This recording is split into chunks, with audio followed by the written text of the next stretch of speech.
going on, people? I'm here at the Walmart Distribution Center in Grandview, Washington. It's about 0300 in the morning. Nice mellow morning. You see, I got my dirty windows, bugs. But interesting topic. I actually have a topic today, not just a ramble. That I'm seeing news things pop up of protests, you know, that, and I am referencing from the Asian Mai show.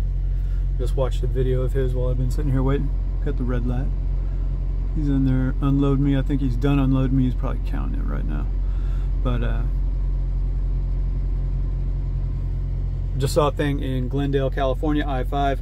Just 10 trucks, you know, they all parked on the freeway and blocked traffic. And then the cops showed up and they ended up moving. Here, I'll turn this around real quick.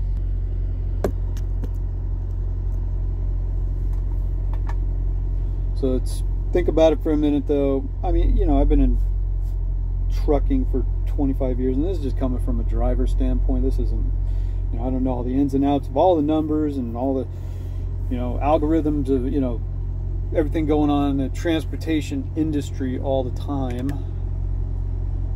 So I'll be doing this kind of off the cuff of just the best way I can see it, and everybody can sit here and rebut it, you know, and, oh, you don't know what you're talking about or anything like that.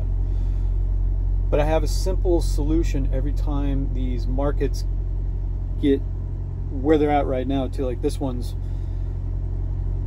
gonna get to a point where it looks like it may get bad for a while again. And it's just like in 2019, first part of 2019, everything tanked.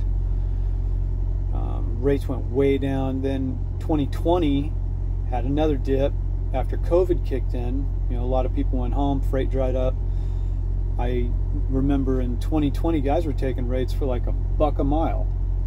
And that's not sustainable. And I understand I got to work, though, you know, and even like we've gone through multiple ups and downs, and I see where it's not even just the freight rates all the time. Like last summer I had major equipment failures, and I had to go drive a company truck while my truck was in the shop, and for on and off for months.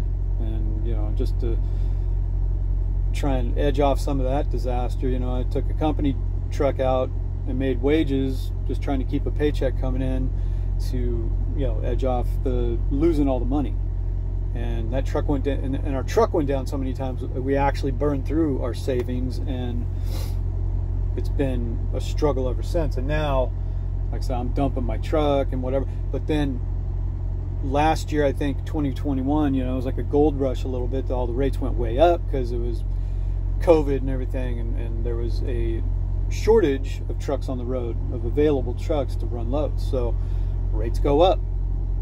Now it comes back to rates are dipping, and everybody's desperate because whoever got in the market last year and went out and bought a truck and all this kind of stuff and get my own authority and, you know, did it on a shoestring. Now they're hurting because, too, a lot of times when new owner ops come in and they start making money over what they did as company drivers, you know, they start going out and buying new PlayStations and looking forward to the, you know, I got to buy my new pimp ride, man. I got to get that new Daewoo. And they blow their money and don't save it enough, and then when the rates dip again, they're out on the market taking cheap freight, just trying to keep it going. And I got this truck payment and all this kind of stuff. You know, I've been through it before too, and it's the ebbs and flows of this industry is very volatile. It's a hostile industry. It is very unforgiving, and right now brokers are taking advantage of it.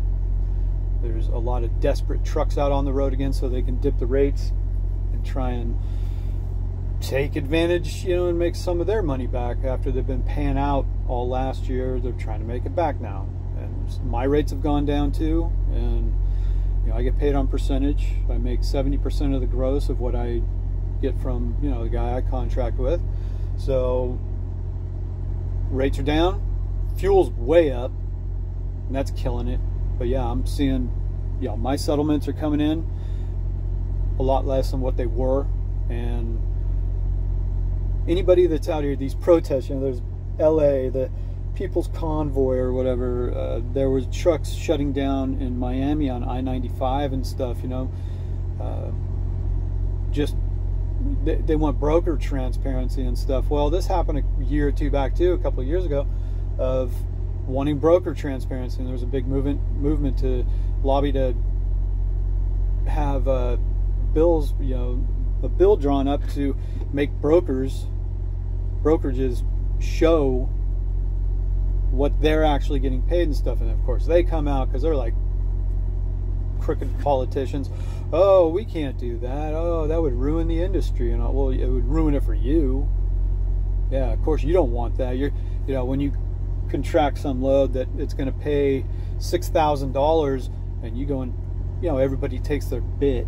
But I get that. But yeah, they turn around and they know they're contracting with this customer to haul these loads for $6,000 a piece. They turn around to the owner op and say, oh, it's only $2,500 or something like that, you know. So they're just raking in money. They're, you know, hand over fist. So if you want to see something happen here, I guess, with potentially brokerages swiping money and lowering rates, you know, and all this kind of stuff, the fuel prices, I don't know what we can do about that necessarily, except it comes all the way back to the same thing every time. I know some of these guys are desperate to work. They want to keep it afloat. But sometimes the best offense is a good defense type thing, you know. Turn around, just go home. Go park it.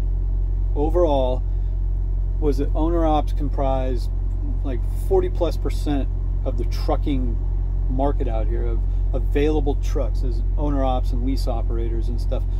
Well, you have the option. I mean, there's company trucks out there, but there's not enough. So you want to bring them to the table real quick. Everybody in mass, just go home. Take a couple of weeks off. A couple of weeks. And do it, you know, like I said, or take a month off. I said the same thing about Canada, you know, and their protest up there in Ottawa and stuff.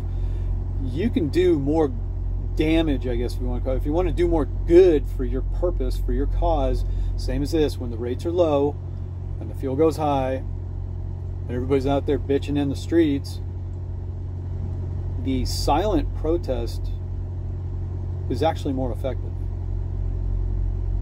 Nobody's going to listen to, you know, just like when BLM or Antifa blocked roads and stuff. Well, you're not making any friends with that, you know, in my opinion. Go home.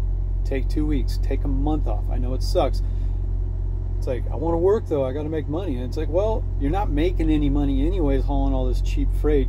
You ain't paying, like in California, they're paying $6.50, $7 a gallon for fuel now. But the rates are hovering around $2. You're not going to make any money. So don't do it. There's no point to do it if you don't make money. You got to make profits. You got to cover your nut. You know, what if the truck breaks down, this, that, whatever. Now I don't have any money. Now I'm taking out loans. Now I'm going bankrupt.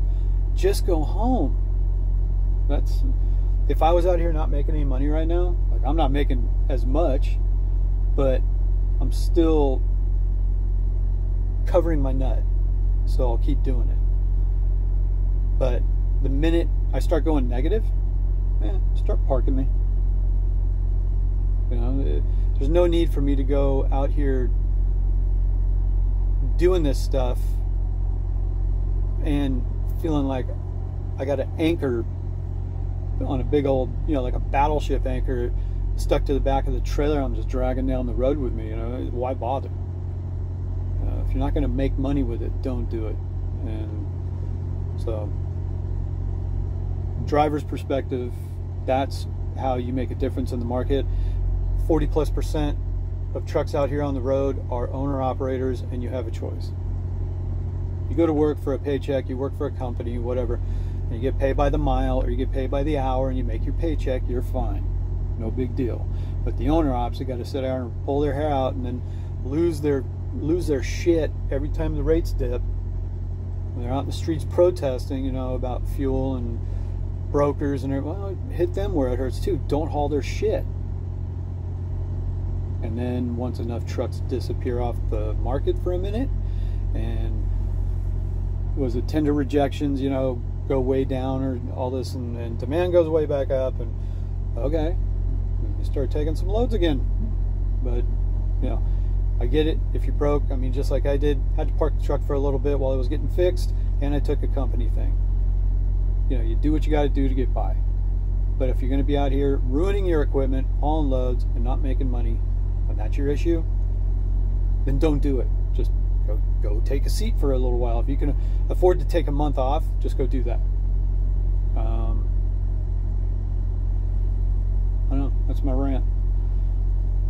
Blocking traffic and going on these big old convoy conquests, you know, that they may bring about some change, I guess. I mean, all it does is really get people pissed. And like I said, I prefer these silent protests in mass. If everybody just goes home for a month, they'll come screaming. Trust me. So anyway, something new to start a movement about is, you know, sometimes sitting on the couch is better than marching in the streets, you know. So anyway, that's my rant. Check back later.